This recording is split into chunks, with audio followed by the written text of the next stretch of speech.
It's my pleasure to introduce your commencement speaker, David Weinberger.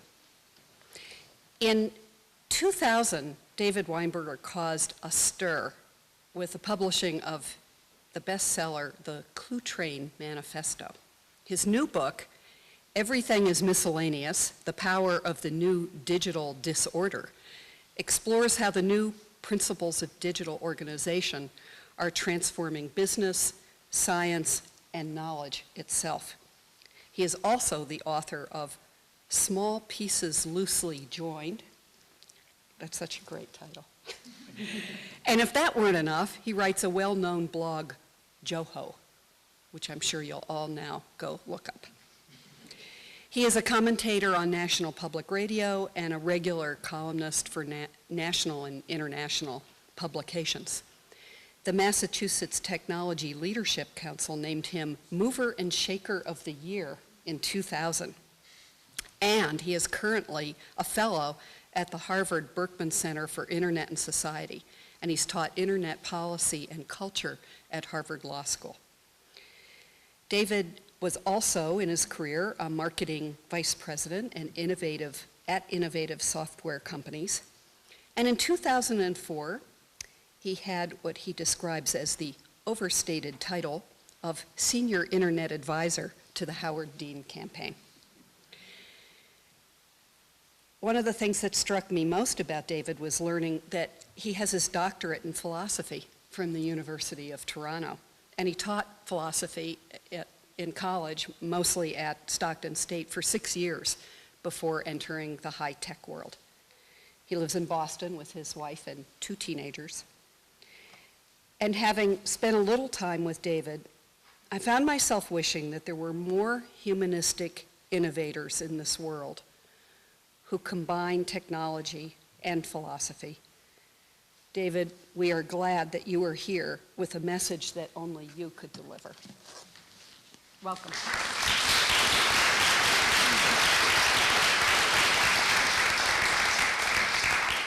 Thank you very much. Thank you. I hope you don't mind my getting slightly less medieval. No. I'm so pleased to have the chance to talk with you. Thank you, President McCullough Lovell and Judge and Dustin and Heidi and Director Kevin Bell. And Kevin, we've known each other a very short time, but I can tell from the body language of the people around you how much respect and how much respect and affection people have for you, even as they dread asking, do not ask for whom Kevin Bell toils. So, thank you so much for inviting, and I'm going to speak way longer than anybody else. I'm sorry. No, I want to prepare you.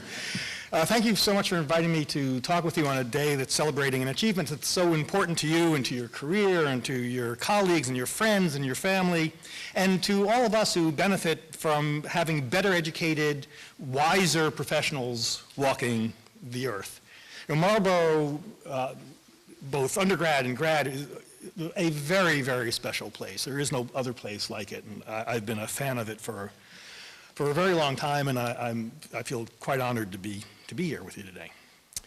So you'll be happy to know I'm going to do everything I can to avoid taking this opportunity to give you advice based upon my own life and experiences. For one thing, if out of all the things to remember today, the friends you've made, the teachers you've grown to know and respect, this remarkable place on our planet, if this talk is not the first thing you forget, then we've both gone horribly wrong. Besides, nobody has ever followed advice about anything important. If you want to know which web browser to choose, Firefox or Internet Explorer, you might ask for advice, and somebody might advise you, for example, that Firefox makes Internet Explorer look like a rotary phone. And you might take that advice, and you'd be wise to take that advice. Have I gone wrong yet, Dustin? No. Dustin is wearing a Linux t-shirt underneath his gown. Yes, you're right on the Okay. Dustin has Ubuntu inside. Yes. Actually, a sticker. Yeah. So you might take that advice, that's true, but when it comes to important matters, advice is the stuff that we give but never, ever take, and that's good. Life works more by accident than by rules. So why do we keep giving it? Well, we keep giving advice in part because even though we know nobody's going to follow it, because it gives us a chance for a moment to think that life is orderly and if you just follow some known rules, it's all going to work out, but that's not how it works. So my advice to you is be really lucky. Also, look both ways before crossing, and now I'm done with advice. So I instead want to spend some time considering the remarkable abundance that we find ourselves blessed with. And of course, not everything is abundant in this world. Fuel, for example, for much of the world, food and water are not abundant or quite scarce, and our political freedoms are unequally distributed. I'd argue that those are always in short supply, even in this country. But on a day like today, in a time like this, in such a beautiful spot on the planet, at a time when George Bush is deep in the contemplation of the metaphysics of clearing brush, we should talk about our new abundance and not the old tired scarcities. So yes, I am going to hype the internet. We are together creating an inflection point that's on the scale of the introduction of writing and of the printing press. So yes, I want to talk about it. If you prefer, I could tell you why global warming is bad, but I'm going to ask for a show of hands. Anybody want the global warming is bad talk? No? Excellent. We're going to stick with the internet. And you're very lucky because I don't have a global warming is bad talk. So that worked out very well for all of us. So the abundance I want to talk about, the one that makes the real difference, is not the abundance of information, the overwhelming amount of information. It's not the abundance of cultural stuff, although Lord knows if you have a single creative bone in your body, this is one of the very best times in the history of the species to be alive. But underneath all of that, enabling all of that, is the abundance of connection, idea to idea, person to person. Now, technology is supposed to be neutral, doesn't have values, but connection is not neutral. Connection is not a neutral term. Not for this species, it's not. It's good. So this morning I want to talk about the moral nature of connected technology, of the internet, that's transforming our world, and that you, in small ways or perhaps in large, are yourselves transforming. So I want to keep it simple and consider the lowly hyperlink, which is obviously at the heart of the World Wide Web. And as most of you know, hyperlinks are not a new concept. They go back way before the web.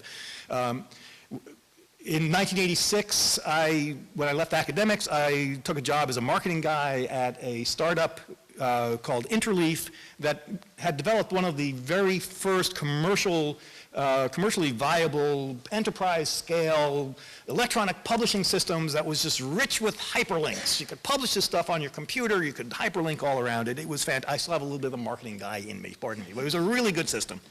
It was before the web. It was when PCs were just getting started.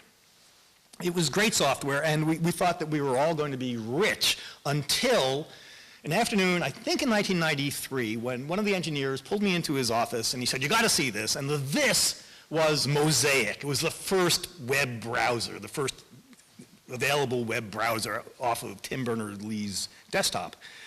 And my heart sank, my stomach contracted, because even though Interleaf's hyperlink system was, in fact, Interleaf's general reaction to Mosaic, which was it was gray. It was literally gray. It was single column, single font, or two fonts. Basically no graphics. It was ugly. It was horrible. And Interleaf, which had this beautiful PDF-like system that Interleaf looked at it and said, "Oh, that's a toy. Nobody's going to go for that."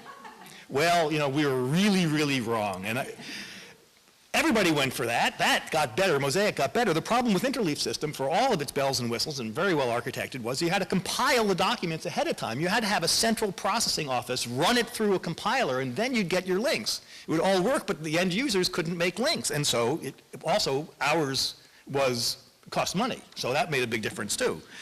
We were way wrong, and we totally lost. And the web won, as it should have.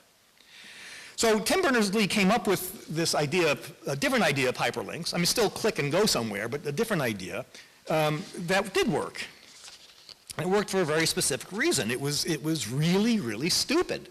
It's a really, really stupid idea for hyperlinks, a brilliantly stupid idea. The idea was keep them stupid, keep them simple. Make it the simplest possible thing you can do, click and go. That's it, you're done. So if you go back before the internet, go back before Interleaf, you get to look at hyperlinks, you end up at Ted Nelson, who is still with us, still creative and productive, and is a brilliant, crazy genius, who had this idea for Xanadu.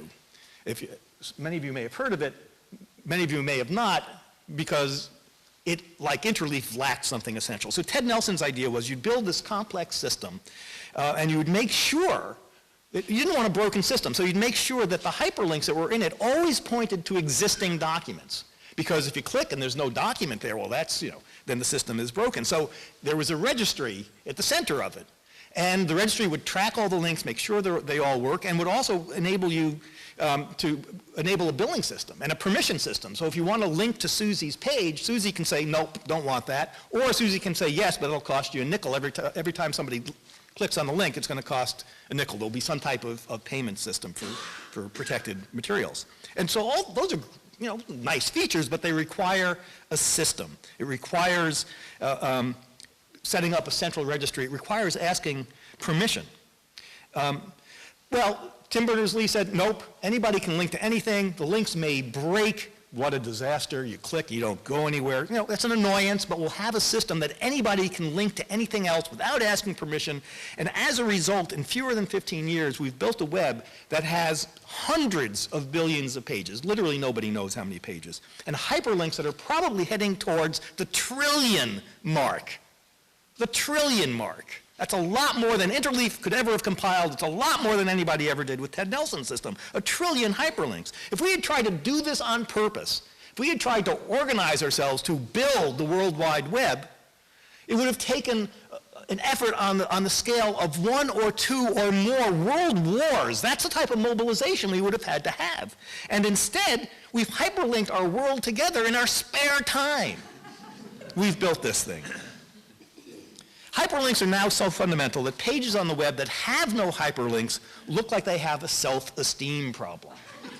You're worried, oh, if somebody clicks here, they won't come back and love me. Hyperlinks have become the 21st century's most important form of punctuation. Periods tell you when a sentence stops. Hyperlinks tell you how an idea keeps going. And that simple notion is changing some of our most basic ideas about how the world is put together. For example, we used to think that the world divided itself up into nice, neat topics. If you go to school long enough, you could master one. But that view does not reflect the world so much as it reflects the old technology of books, this division into neat topics. Books have to fit between covers. That's the way atoms work. They have to be self-contained, with only the occasional footnote pointing to some dusty shelf at the other end of the library, where when you get there, you find the book has already been checked out. So you talk about broken systems, a hyperlink system where you can get a 404, page not found. You go to a library, crawl through the shelves, there's no book there. That is a far worse 404, yet we don't say, oh, the library system is totally broken. You can see all this change in the nature of topics very clearly in the Encyclopedia Britannica, where they try to cover all of the topics, say philosophy, in one big article with some see alsos at the end.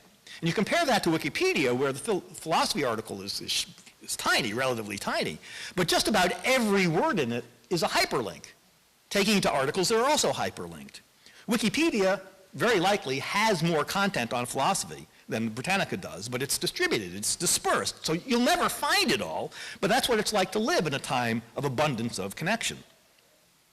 If hyperlinks change how bounded topics are, they must also therefore have an effect on what it means to be an expert. And I understand I'm saying this to a group of people who are celebrating being further credentialed as experts. And we need experts. We need people who really, really know how things work and really know how to do things. And we also need scholarly experts, people with bad tans coughing up book mold. We need those people. But we also need people who skip through topics, tying them together loosely or tightly. We need all of this. In an age of abundance, there's only a shortage of either-ors. So a hyperlinked world is a different world, if only because topics become less well-defined. But I said I wanted to talk about the moral nature of the internet. Is this a better world because of what hyperlinks do? And usually we say that technologies by themselves are morally neutral. A knife can murder someone or can carve a really nice pumpkin. Morality isn't in the tool, but in our use of it. Nevertheless, I want to argue that hyperlinks are peculiar. They give the web a peculiar moral standing. And it's just going to take me a little while to get there. So when we think of morality, we think of great and mighty principles. Thou shalt this and thou shalt not that, usually in Charlton Heston's baritone. But moral principles turn out to be overhyped. Sure, they help, but mainly when the questions are hard. Then we sit down with our principles and try to figure out how to apply them. The problem is we've assumed that those hard cases are what being moral is about. But morality really doesn't work that way, in my opinion. The hard cases are the exceptions. Almost always, we know exactly what to do. We take the elbow of the unsteady person who's crossing the street. We hand the misdelivered mail to the right neighbor next door. We leave a penny as often as we take a penny. And that's where morality lives. The fact is that we only use principles in the rare cases when we really don't know what's right and wrong. But those are the rare cases, and even then, principles rarely help us decide. It's just too hard to go from a general principle to the particularities of real cases. Take thou shalt not murder, which I'm going to assume we all agree with. There's a nice principle. Yet, those who are pro-choice or anti-choice, pro-Iraq war or anti-Iraq war, pro-capital punishment or anti-capital punishment, all agree on that principle, that we shall not murder. So what good does the principle do? You get every side of every argument from it. What good does the principle do? Principles are overhyped. Not only don't principles help us decide, but the principle-based view of morality doesn't even explain why we care about moral issues in the first place. Thou shalt or thou shalt not, the moral statement is not just a sentence. It's not just a string of words. If you believe that sentence, then you have to change your behavior. It has a compulsion to it, and that's a very unusual type of sentence. So how does a mere sentence get such power? For Adam Smith, and much more recently for the late and missed Richard Rorty and others, sympathy gives moral statements their force. We're moral because we recognize there are other people in the world and that their lives matter to them. It's really that simple, and that's sympathy.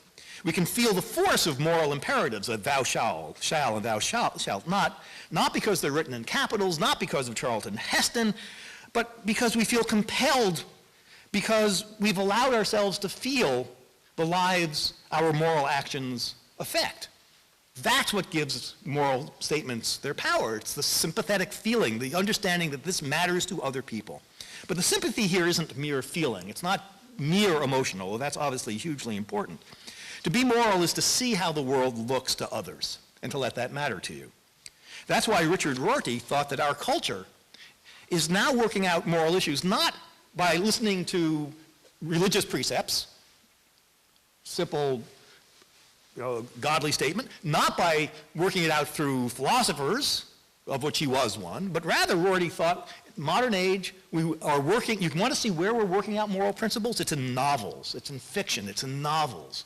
Because in novels, you are brought to see vividly, to feel vividly how the world looks to somebody else, to the characters in the book. But now consider what hyperlinks do. We used to think that writing had to be self-contained to be complete.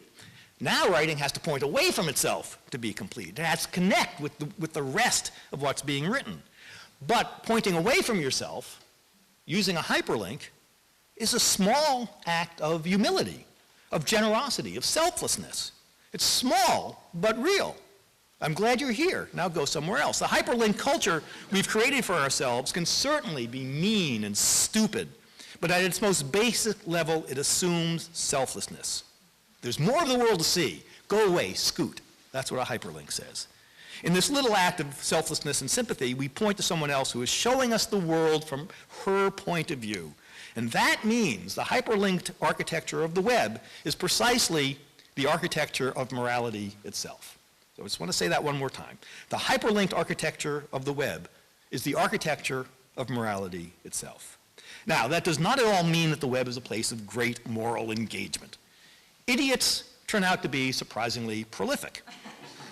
Also, Paranoids, racists, homophobes, fascists, and pornographers have a whole lot they want to tell us, and they do endlessly. So clearly, the moral architecture of the web does not necessarily lead to a moral web, but it does tend us towards moral behavior in three ways, and then I want to look at some issues. So the first is the web makes it easier than ever to engage in that little act of selflessness that is the hyperlink. Second, it gives us a way of weaving together views of the world that are not our own, increasing our sympathy, all while leaving tracks and leaving links that make it easier for others to tread the same paths. Third, the web pushes our face into the fact that the world contains more views than we can shake a stick at, which encourages us maybe to stop shaking sticks quite so often. Now, there's actually considerable controversy about that last point, that the net makes us more aware of differing points of view and experiences. Internet realists react against net utopians like me, saying that in fact, on the web, people mainly hang out with like-minded folks and reinforce their prejudices.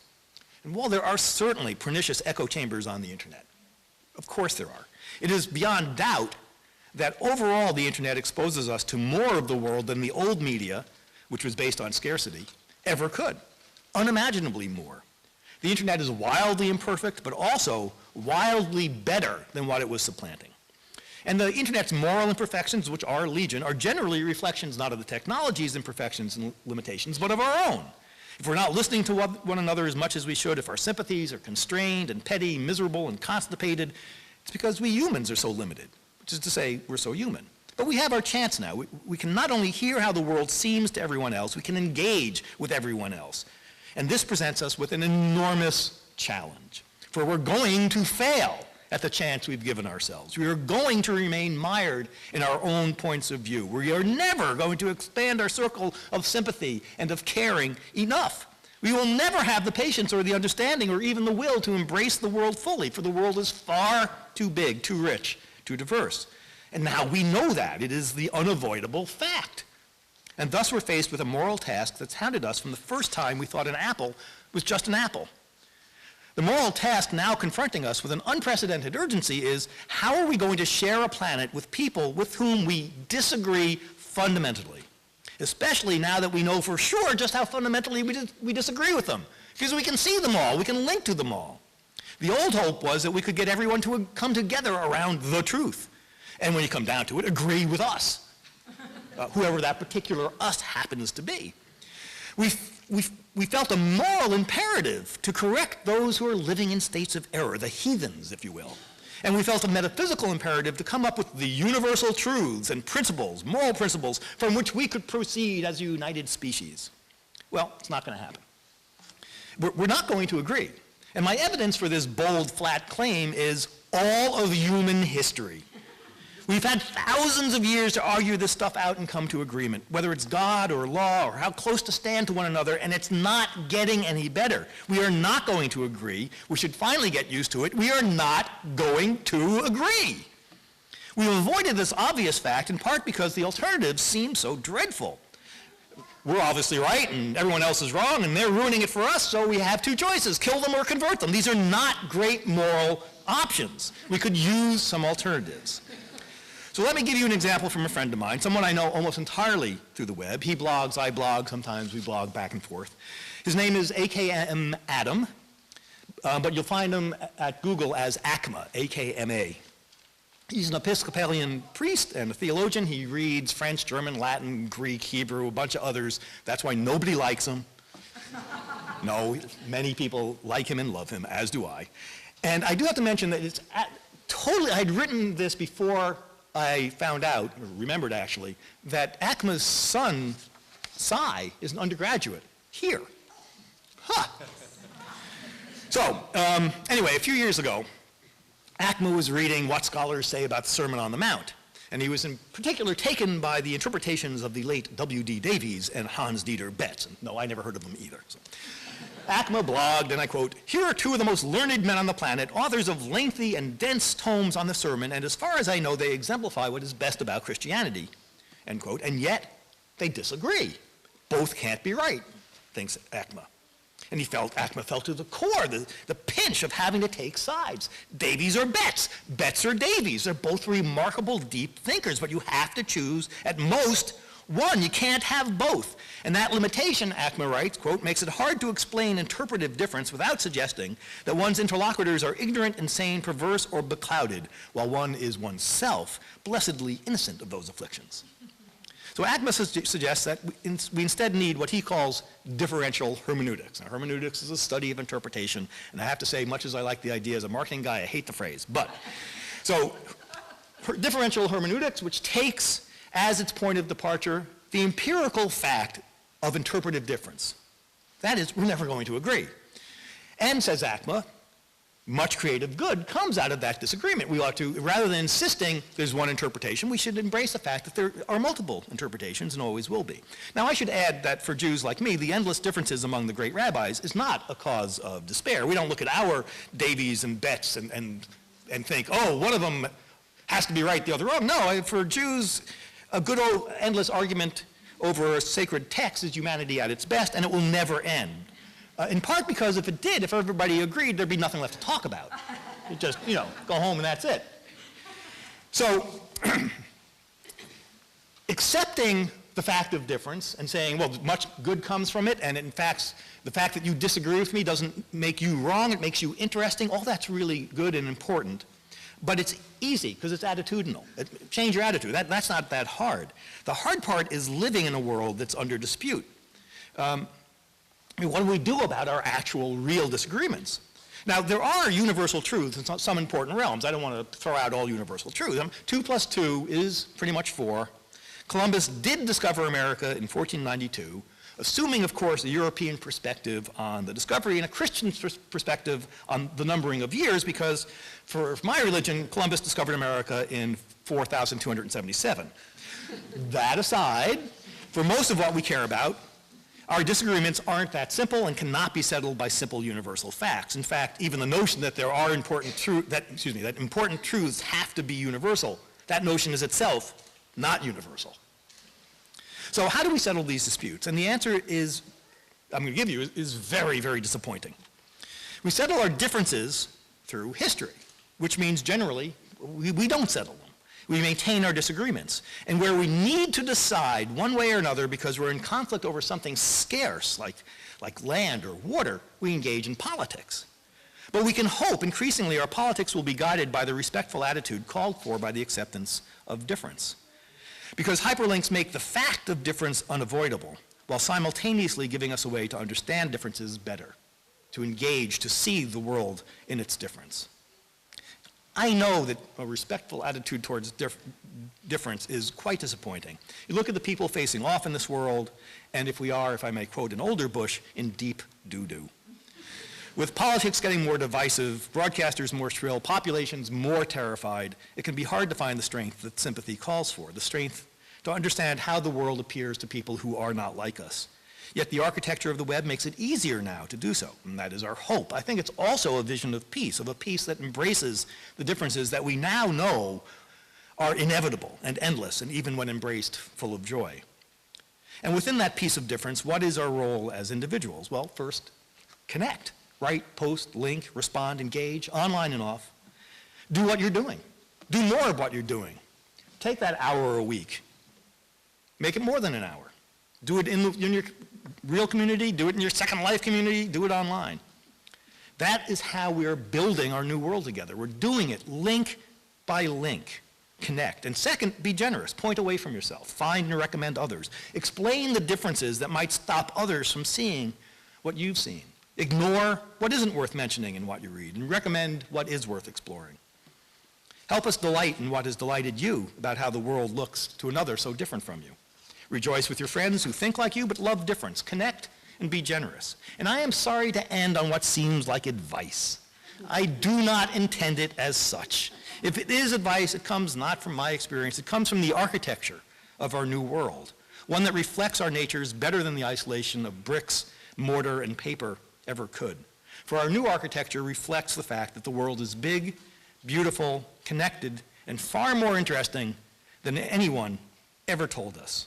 So enjoy that world, make it yet more beautiful, make it yet more interesting, Do it as professionals, creators, researchers, activists, students forever, children of parents, perhaps parents of children, and those on whom our future, our connected future, depends. Thank you very much, and congratulations.